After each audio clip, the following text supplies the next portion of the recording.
Bonjour, bon dia, content d'être ici. Merci Monsieur le Président. D'abord, remercier la mêlée numérique de l'invitation à l'Eurorégion, bien sûr pour la mairie du Soleil pour nous accueillir et tous les partenaires aujourd'hui autour de cette salle avec le PAM, l'IDEM, tous les acteurs du numérique occitan et catalan, puisque comme l'a dit le Président, nous sommes en Occitanie, mais nous sommes aussi ici en Catalogne. Certains diront Catalogne Nord, et je représente aujourd'hui, et je l'excuse, mais je sais qu'on a un élu régional ici présent que je voulais aussi saluer au numérique. Monsieur Usman, content de vous avoir avec nous, toujours présent quand il s'agit de soutenir la région, le numérique, mais aussi la coopération. Et notre présidente Delga, qui a la présidence de l'Eurorégion, je vais vous en parler, donc n'a pas pu venir aujourd'hui, mais Marc la représente, et Nadia Pelfi, qui est chargée des relations internationales européennes, aussi s'excuse, mais soutient à travers ses politiques de coopération le numérique, mais plus largement la coopération et les entreprises. Qu'est-ce que c'est que l'Eurorégion, rapidement, et pourquoi je suis ici? Alors, je pourrais vous le faire en catalan, puisqu'il y a 4 langues officielles à l'Eurorégion, bien sûr le français, l'occitan, puisque nous sommes en Occitanie, mais aussi le catalan, qui est la langue officielle, comme vous le savez, de la Catalogne, qui est membre de l'Eurorégion, et les Baléares, et bien sûr l'espagnol. Donc nous sommes 3 régions, et quel est notre objectif? Historiquement, ça a été créé pour créer de la coopération politique, économique entre nos régions, au moment où les régions espagnoles, donc on parle des années 90, se développaient. On était à l'époque encore 2 régions ici, donc maintenant on a fusionné, on n'est plus que 3 membres, on était 4 avec Languedoc et Midi-Pyrénées. Voilà, et on est, pour ceux qui connaissent le jargon européen, un groupement européen de coopération territoriale. Beaucoup ici, des Pyrénées-Orientales, connaissent l'hôpital de Cerdagne, qui est un exemple connu, mais le premier GECT, un des premiers en Europe, c'est celui de l'Eurorégion Pyrénées-Méditerranée. Nos élus ont eu la vision de créer cet outil, qui est un outil reconnu par une directive européenne.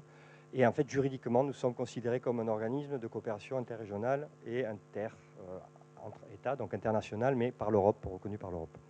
À quoi on sert en fait? Alors juste sur la gouvernance, donc on est 3 membres, vous l'avez compris, présidence tournante, donc jusqu'à la fin de l'année, Madame Delga en a la présidence, et c'est la région Catalogne, donc on appelle donc le gouvernement catalan, qui est la Generalitat de Catalogne, qui prendra la présidence en 2023.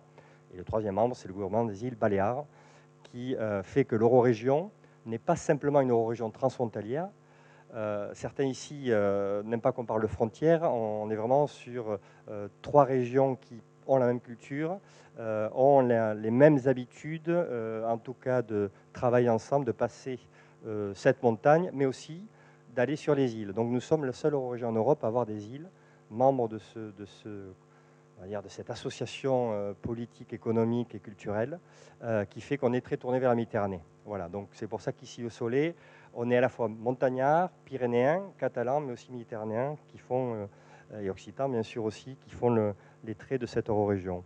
Rapidement, c'est des chiffres macro, ça veut dire beaucoup et pas grand-chose à la fois. En fait, on est très puissant en termes de région économique. Donc vous êtes tous des entrepreneurs, futurs entrepreneurs, jeunes étudiants, créateurs, avec plein d'idées. Aujourd'hui, on va, je crois, Président, mettre en avant ces idées d'entreprises innovantes et qui poussent un petit peu le digital et plus largement l'entrepreneuriat en Occitanie. Eh bien, nous sommes, avec ces 3 régions, l'Eurorégion qui représente le plus d'habitants, le plus de capacité de financement, le plus de chercheurs. Avec 15 millions d'habitants, on est plus, je dirais, plus grand qu'un pays comme l'Autriche. On a un PIB plus important que beaucoup de pays européens, le 7e ou le 8e. Et on a surtout, ici c'est important, on a l'IDEM à côté, 600 000 étudiants, dont vous avez bien sûr Toulouse-Montpellier, mais Barcelone est à même pas 2 heures d'ici, Gélone. Voilà, vous avez un pool de recherche aussi important, plus de 100 000 chercheurs. On en parlait tout à l'heure avec mon collègue. On doit être une eurorégion et des régions innovantes, et on doit aller chercher au niveau européen, c'est pour ça qu'on existe, des financements pour soutenir cette recherche et cet entrepreneuriat innovant. Et on a des infrastructures de niveau international. Ceux qui sont férus d'informatique, on a les supercomputers, donc le nouveau génération qui vient d'être installé à Barcelone. On a les centres de recherche, bien sûr, sur le nucléaire en Occitanie. On a vraiment les laboratoires à la pointe au niveau européen. Hein. On vient du monde entier faire des recherches sur nos laboratoires, que ce soit sur Toulouse, Barcelone, Montpellier ou Palma. Et avant le Covid, nous étions la première destination touristique. Juste pour vous dire que l'économie touristique est en train de repenser, notamment la région pousse à changer les soutiens à l'économie touristique, et notamment avec le support de l'économie digitale pour faire du tourisme, un tourisme plus adapté aux crises et aux problématiques de changement climatique.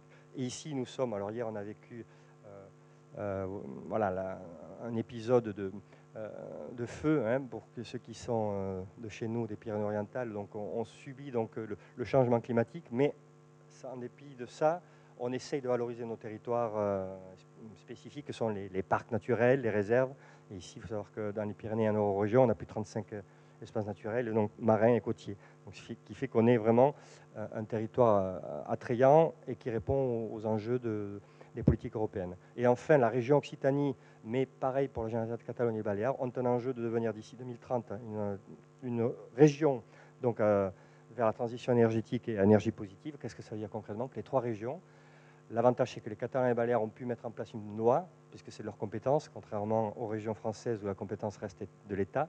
La Catalogne et surtout les Baléares ont mis en place une loi qui donne l'obligation de la transition énergétique, que ce soit dans l'émission, la suppression des émissions de gaz à effet de serre, mais surtout dans la production d'énergie renouvelable. Et donc ça veut dire quoi? C'est-à-dire concrètement, dans l'avenir, pour des entreprises comme les vôtres, sachez que l'Eurorégion et nos régions soutiennent vraiment cette transition. C'est vraiment pour nous l'enjeu majeur dans les 15 ans à venir, sachant qu'on vient de faire valider une feuille de route.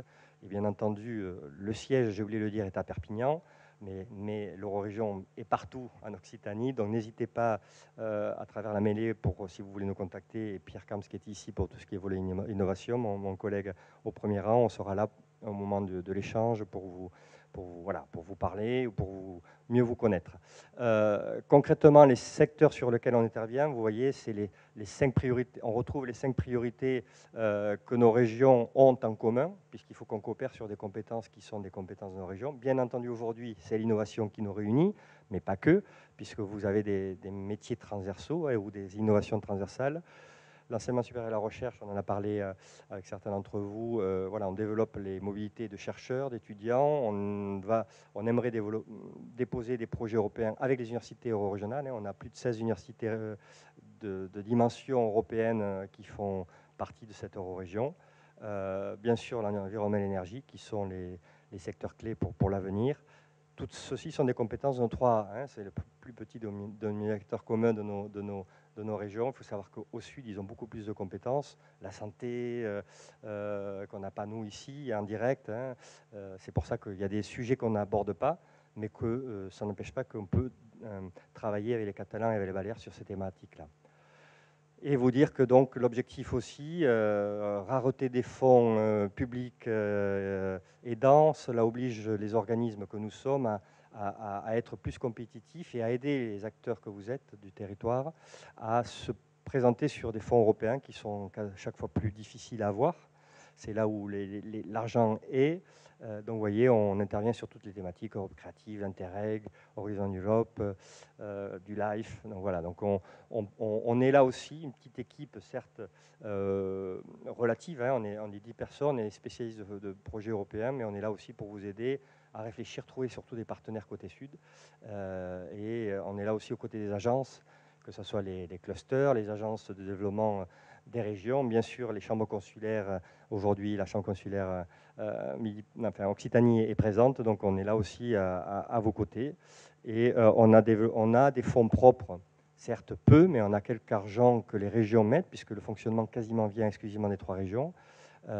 Et donc, par exemple, il y a 2 ans, on a mis en place un fonds spécifique de soutien aux entreprises sorties de crise Covid pour développer soit des innovations, soit des projets. On a mis 700 000 euros. Alors, on va dire, c'est pas grand-chose, mais on a quand même pu aider une trentaine de projets. Quand on parle de projet, nous, c'est toujours à 3. Ça vous oblige à apprendre à travailler avec d'autres entreprises, avec d'autres cultures entrepreneuriales, avec d'autres méthodes. Et c'est très enrichissant. Et ça vous, en général, l'expérience des entreprises qui se plaignent vous allez peut-être le dire dans le débat, hein, on se plaint souvent que c'est lourd l'Europe, c'est lourd les financements européens. Alors là, nous, on est là pour essayer de vous faciliter ça. Ça empêche qu'aller sur les projets européens, ça vous oblige aussi à être efficient dans votre gestion de projet, dans votre planification, et ça ne peut que vous aider aussi dans votre croissance de votre entreprise. L'Europe est plus un effet de levier hein, qu'un aboutissement en soi, hein, bien entendu.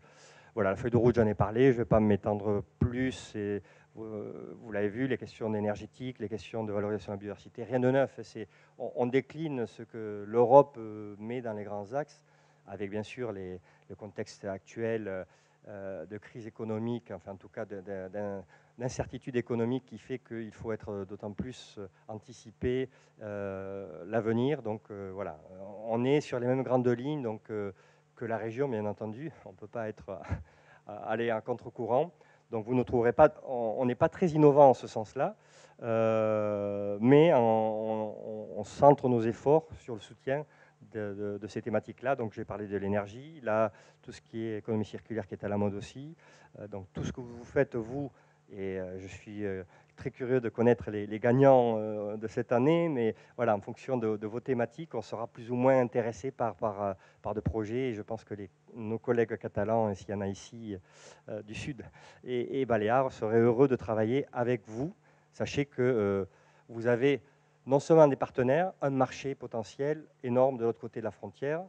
On ne va pas parler de frontières, de l'autre côté des Pyrénées. Et on est là aussi pour vous aider à décoder cela, les agences aussi, ad hoc, avec qui font partie hein, de l'Eurorégion. Toutes les agences régionales travaillent avec nous. Hein, donc voilà, quand vous travaillez avec ad hoc, on peut passer par nous dès qu'il s'agit de travailler avec la Catalogne et aller au niveau européen. Voilà, et l'Eurorégion, c'est aussi du lobbying. On est monté avec une délégation d'élus, parler au commissaire pour faire connaître, voilà, parce que Toulouse, on le dit souvent, Toulouse, Perpignan encore plus, on est loin de Paris, on est loin de Madrid. Par contre, on est près de Barcelone, on est près des centres économiques, des pouvoirs économiques, et paradoxalement, on nous connaît mieux à Bruxelles qu'on ne nous connaît à Madrid ou à Paris. Voilà, c'est enregistré en plus, non, c'est ça? Bon, voilà, le message, c'est les États commencent à nous connaître, mais l'Europe nous connaît mieux, et je pense que c'est ça aussi, c'est essayer de porter votre voix avec vous, avec les acteurs économiques que sont les chambres consulaires et les clusters, essayer de faire... il y a une délégation, je crois, qui est montée à Paris il n'y a pas longtemps au ministère des acteurs occitans sur votre secteur. Mais voilà, on est là pour vous aider aussi, pour le passer à l'échelon supérieur qui est l'Europe. Je ne m'étale pas là-dessus, c'est nos priorités RIS3, pour ceux qui connaissent, c'est les spécialisations d'innovation stratégique, qui est une obligation que les régions ont pour pouvoir bénéficier des fonds, notamment FEDER, mais des fonds européens au sens large. Et bien entendu, l'Eurorégion est la première Eurorégion à avoir une stratégie d'innovation dans laquelle le digital et le numérique est notre axe transversal, et on a la question de l'eau, de la santé, de l'agroalimentaire et du tourisme. Donc ces 4 secteurs-là sont prioritaires pour nous en termes d'innovation, avec bien entendu comme support ce que nous traitons aujourd'hui. Voilà, le numérique, on ne pourrait pas en attendre moins. Et là, je vous présente rapidement un projet européen qu'on pilote. Donc on a la capacité de piloter, mais bien entendu, on n'est que 10, donc on va aller chercher les compétences, soit auprès des agences régionales, soit auprès d'autres partenaires européens. Là, c'est un projet LIFE de réutilisation, le reuse, hein, vous connaissez la terminologie, reuse, donc on est dans l'économie circulaire, c'est la réutilisation de l'eau, pas simplement pour les questions agricoles. Vous savez que la nomenclature, la réglementation nationale française est beaucoup plus stricte que d'autres et elle n'applique pas forcément les directives eau. Et donc là, nous, on est là pour montrer par l'exemple, par des pilotes et aux législateurs nationaux, mais que la réutilisation de l'eau, en dehors bien sûr de l'économie d'eau, est essentielle et que l'innovation peut nous permettre de passer des caps. Il faut savoir qu'on est 15 millions d'habitants. Les Toulousains ou ceux qui habitent dans les Pyrénées ne le savent pas, mais on manque d'eau. On manque d'eau. Le littoral languedocien va manquer d'eau. Les Baléares n'ont pas assez d'eau pour leurs habitants. La Catalogne, 6 mois l'année, n'a pas assez d'eau. On ne parle même pas de touristes. Hein. On n'a pas assez d'eau pour ses habitants. Voilà. Donc concrètement, on manque d'eau. Hein. Donc voilà, certains voulaient dériver des canaux, des fleuves. Là, on est là pour économiser l'eau et surtout la réutiliser. Voilà, c'est un projet d'1,5 million d'euros. Donc on est capable aussi de monter des projets de dimension importante. Et là, vous voyez, Eurecat, c'est un centre de recherche appliqué C'est 300 chercheurs en Catalogne qui travaillent avec nous, le cluster Aquavolé que certains connaissent peut-être, avec plus de 150 entreprises occitanes et aussi du côté de Sud PACA. Voilà, j'en cite le Catalan Water Partnership, tout ça sont des clusters liés à l'eau et à DOC que vous connaissez bien sûr tous. Voilà, et l'autre grand projet, c'est sur les ports. Ça, c'est les projets qu'on a actuellement. On en a eu avant et on espère en avoir. On est en train d'en travailler un. Donc aussi pareil, message du jour avec Pierre Camps qui est là. On est en train de travailler sur des prochains projets, appels à projets européens, les fameux I3 sur les investissements innovants régionaux et des écosystèmes d'innovation euro-régionaux. Donc là, on est en train de travailler dessus. On va chercher certainement des entreprises sur ce volet-là. Et il y a des appels à projets qui vont sortir Interreg. Interreg, c'est les fonds européens pour la coopération, où l'innovation va être très importante. Donc voilà, on est là aussi pour être à l'affût avec vous de projets ou d'opportunités. Et ce projet-là, c'est avec SET comme port, et c'est l'application de technologies notamment d'énergie renouvelable, de suivi des pollutions dans les ports. C'est des ports petits et moyens, ce n'est pas les ports nationaux, puisqu'il faut savoir que les ports en France sont de compétences régionales, sauf pour les ports comme Marseille, Le Havre, d'accord. Donc SET, Port-la-Nouvelle ici, et en partenariat aussi pour vendre avec la CCI et le département, sont des compétences. Voilà. Et on développe des projets. Et là, vous voyez tous les ports qu'on a. On travaille sur toute la Méditerranée. Donc, on est une eurorégion catalane, occitane, baléare, mais on est une eurorégion méditerranéenne avant tout. Hein. Donc, on est là pour monter des projets sur cet axe-là. Mais on va aussi chercher des partenaires dans le nord de l'Europe, parce que souvent, on cite souvent le nord de l'Europe comme un exemple. Mais en tout cas, pour les questions de port, les questions d'énergie renouvelable, les questions d'eau, la technologie, la technicité, les meilleurs en Europe et au monde se trouvent ici, hein, en Méditerranée, aux Baléares, en Catalogne et en Occitanie. Il faut le savoir, souvent on l'oublie. Hein. On fait un complexe souvent, mais on a les meilleurs centres de recherche, les meilleures entreprises dans ce domaine-là. Mais ça n'empêche pas qu'on va chercher aussi les meilleurs de l'autre côté. Voilà, donc Pierre, je te laisse lever la main là, c'est mon collègue. Moi, je ne suis que le secrétaire général, c'est Pierre qui fait les projets, je l'appuie, mais sur l'innovation. Il connaît bien mon universitaire puisqu'il arrive de l'université de Perpignan, il connaît bien les fonds européens.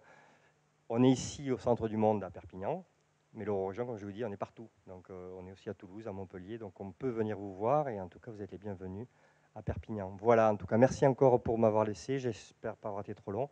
Et je répondrai à vos questions avec grand plaisir. Moltes gracias a tots.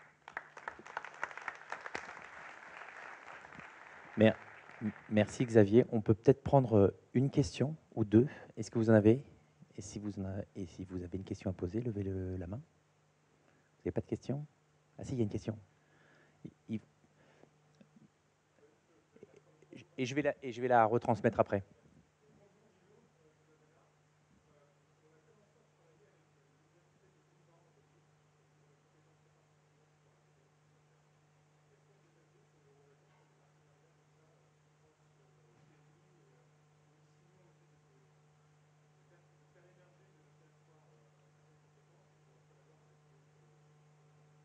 Alors, est-ce qu'on peut faire des partenariats cross-région, c'est ça? Et notamment, par exemple, avec Louvain, nos amis belges. Oui, tout à fait. La première chose, j'ai oublié de le dire, j'ai parlé que de nous, bien sûr, aujourd'hui, mais il y a plus d'eurorégions en Europe. On est une trentaine de ce type-là et on a en plus de très, très bonnes relations avec nos amis lillois et belges. Donc, selon les projets, on monte des projets avec les eurorégions.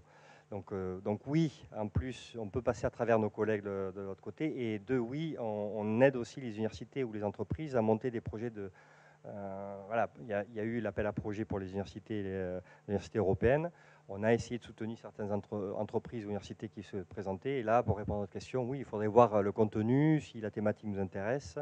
Pourquoi pas le faire avec nos amis, puisque Louvain, si je ne me trompe pas, est sur une eurorégion Lille, Lire, Courtrai, Louvain, ou en tout cas, on pourrait travailler avec vous sans problème. En tout cas, tout ce qui est aider à aller vers des projets européens ou trouver des partenaires, et si vous avez déjà des partenaires belges, si ça peut intéresser aussi nos amis, il ne faut pas oublier nos amis catalans et baléares, avec, oui, c'est des options. C'est-à-dire que soit on vient avec vous sur le projet, soit on vous aide à trouver le partenaire, soit on l'aide à trouver une autre dimension.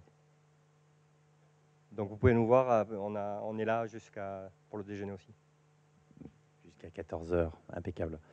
Et si en fait on veut, ça y est, si on est une jeune entreprise ou une start-up et on veut proposer ou embarquer dans un projet, qu'est-ce qu'il faut faire? Alors c'est clair que start-up et incubatrice, la première étape, bien sûr, c'est les incubateurs et les services régionaux. Mais par exemple, avec l'incubatrice Mironcube ici à Perpignan, avec Nubo à Toulouse, ils ont monté un projet de valorisation des projets de start-up et d'incubatrice avec les Barcelonais et Palme. Et là, on a aidé financièrement, on a aidé en termes de communication. Donc la première phase, start-up en tant que start-up, non, on ne peut pas aider, puisque ça, il y a plein de systèmes de support, et je pense que la région Occitanie est une de celles qui aide le plus. Par contre, dès que vous réfléchissez, la deuxième phase, c'est-à-dire je me crée ou j'ai une idée, mais je souhaite la faire avec quelqu'un d'autre, et vous cherchez vers le sud, c'est nous. On est l'interlocuteur. Mais pour la création, voilà, on peut vous aider à trouver les partenaires, mais on connaît tous les acteurs du support pour les startups. Par contre, dès que vous cherchez un collègue ou un partenariat catalan et baléares sur les thématiques dont je vous ai parlé, on est votre interlocuteur privilégié. Et si ce n'est pas nous, on trouvera la personne. Très bien. Il y a du beau d'ailleurs qui va venir tout à l'heure. Je pense. Est-ce qu'il y a une dernière question? Bon, après, de toute façon, Xavier vous a dit, hein, ils sont deux à être là. Hein, donc, après toute la phase réseautage, on pourra leur sauter dessus et leur poser plein de questions. Merci, Nicolas. Encore merci. Je pense qu'on peut applaudir Xavier.